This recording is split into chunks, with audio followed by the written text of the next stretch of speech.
12시 많은 참여 바랍니다.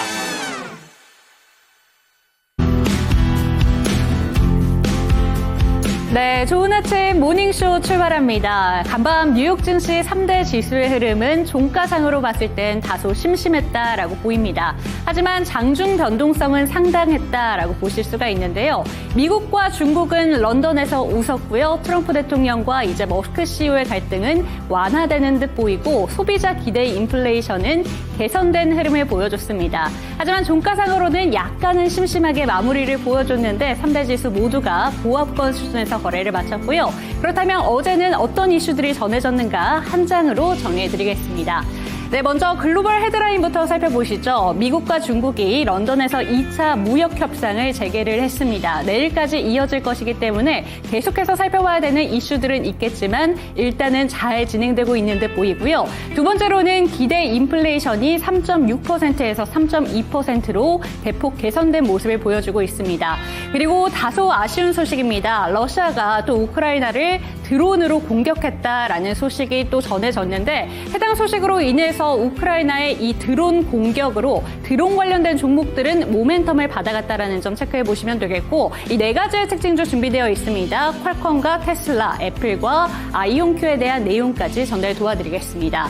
그리고 투데이 뉴스판으로 한번 넘어가 보시면요. 대형마트 의무 휴업이 공휴일로 강제된다라는 내용이 전해지고 있고요. LA 이민심의원과 관련해서 AI가 픽을 했습니다. 그리고 어제 시간의 거래에서 웹툰 관련된 종목들이 움직이기도 했었는데 정부에서 웹툰 패권을 뺏기지 않기 위해서 전폭적인 지원을 하겠다라는 기사가 전해지고 있고요. 이 WWDC에서 애플이 리퀴드 글래스를 발표를 했습니다. 하지만 그럼에도 이 종가가 좀 왜 이렇게 안 움직였는가 그에 대한 내용까지 풀어드리도록 하겠고요. 감사원에서 AI 교과서 도입 과정에 감사를 착수한다라는 내용까지 전해드리겠고 대체거래소에 어떤 변화가 생기는지 30% 룰과 관련된 내용까지 전달 도와드리겠습니다. 네, 세 가지의 레포트 준비되어 있습니다. 솔리드는 목표가는 유지가 됐지만 재료는 넘쳐난다라는 레포트 한 가지 준비되어 있고요. 현대건설과 삼성중공업 목표가 상향 레포트 준비되어 있습니다. 네, 그러면 글로벌 헤드라인 기사부터 살펴보시죠. 네, 첫 번째 헤드라인 기사부터 살펴보도록 하겠습니다. 미국과 중국이 런던에서 만났습니다. 고위급 무역회담을 가졌는데요. 블룸버그 통신에 따르면 미국은 중국이 희토류의 대미 수출 제한을 완화하는 조건으로 중국을 겨냥한 기술 수출 통제를 일부 해제할 의사가 있다라고 시사했습니다. 트럼프 행정부는 구체적으로 반도체 설계와 소프트웨어, 제트기 엔진 부품, 그리고 화학과 원자력 소재 등에 대한 수출 통제를 해제할 준비가 있다라고 밝혔고요. 협상 상황을 잘 아는 소식통들에 의해서 블룸버그에 전해졌습니다. 그리고 트럼프 대통령은 이날 백악관 행사에서 협상 상황에 대해서 질문을 받았는데 이에 대해서 우리는 중국과 잘 하고 있다라고 밝혔지만 중국은 여전히 어려운 상대다라고 얘기하기도 했습니다. 하지만 미중 간의 무역 갈등이 좀 완화되는 기미를 보이면서 시장을 상승으로 반등을 보여줬는데요. 대표단은 10일 오전 10시에 런던에서 다시 만날 계획이라고 합니다. 네, 두 번째 헤드라인으로 넘어가 보시죠. 네, 기대 인플레이션이 지난 3월과 4월에는 연속으로 3.6%로 집계가 됐는데 이번에는 개선된 흐름을 보여줬습니다.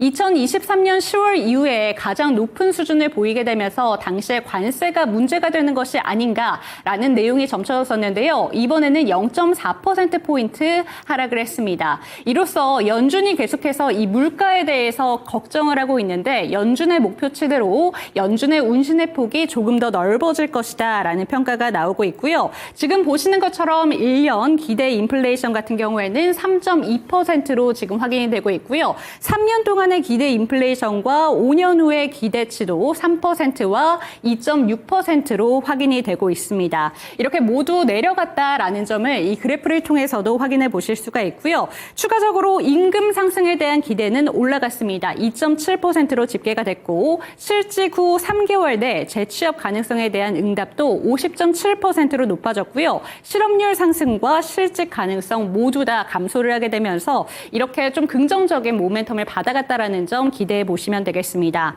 다만 1년 이후에 신용을 얻기 쉬울 것이다라는 응답은 주면서 신용 환경에 대한 우려는 여전히 남아있다라고 보시면 되겠습니다. 네, 다음 헤드라인 살펴보시죠. 네, 세 번째 헤드라인은 러시아가 우크라이나를 또 한 번 공격했다라는 소식입니다. 러시아가 8일과 9일 밤 사이에 우크라이나 전역에 미사일 20발과 드론 479대를 동원해서 전면 공습을 강행했습니다.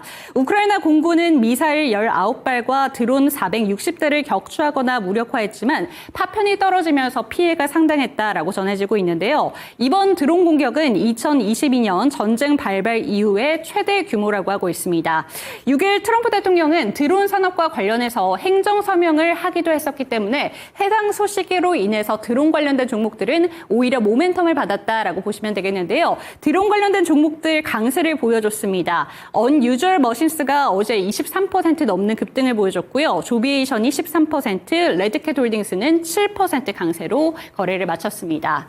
이번에는 특징주로 넘어가 보겠습니다. 네, 첫 번째 특징주로는 퀄컴부터 한번 체크를 해보도록 하겠습니다. 영국의 반도체 설계 업체 알파 웨이브의 IP를 약 24억 달러 규모에 인수한다고 밝혔습니다.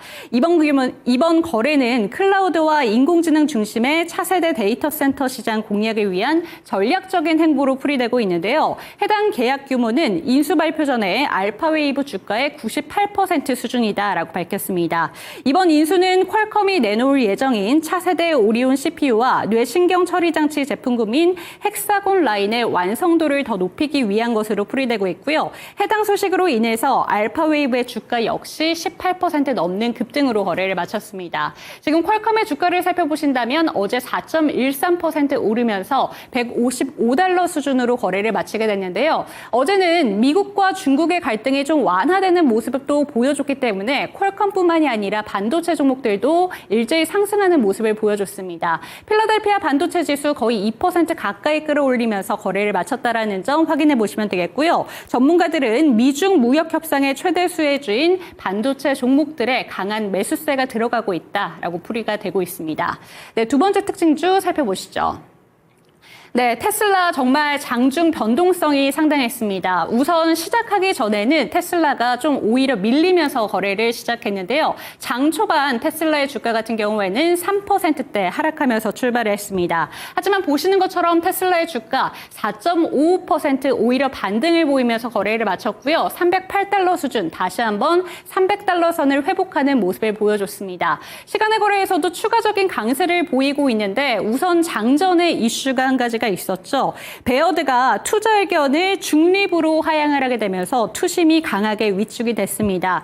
베어드 같은 경우에는 이렇게 투자 의견을 조정한 게 약 3년 만이라고 하는데요. 하향 조정 이후에는 테슬라가 지난 4월 8일 연중 최저점을 기록한 이후에 약 33%가량 주가가 상승해 왔는데 그 이유가 로보택시에 대한 기대감이 너무 크다라고 봤기 때문입니다.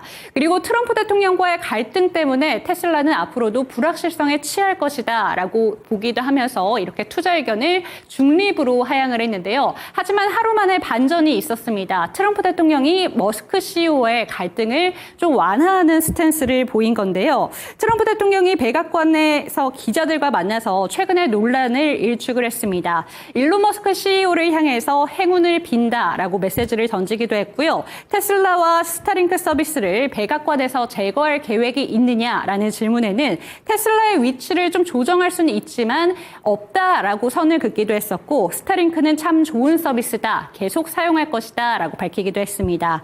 그리고 머스크 CEO의 약물 논란과 관련해서도 그렇지 않다라고 선을 긋게 되면서 머스크 CEO의 갈등을 좀 일축하는 분위기를 보여주게 됐는데요. 테슬라 그러므로 인해서 지금 종가상으로 4%대 반등을 보여줬고요. 반면에 이 스페이스 X의 경쟁사로 보여지고 있는 로켓랩의 주가는 시간의 거래에서 하락을 하고 있습니다. 뿐만 아니라 AST, 스페이스 모바일 같은 경우에도 시간의 거래에서 추가 하락을 보여주고 있다는 점 기억해 보시면 되겠습니다.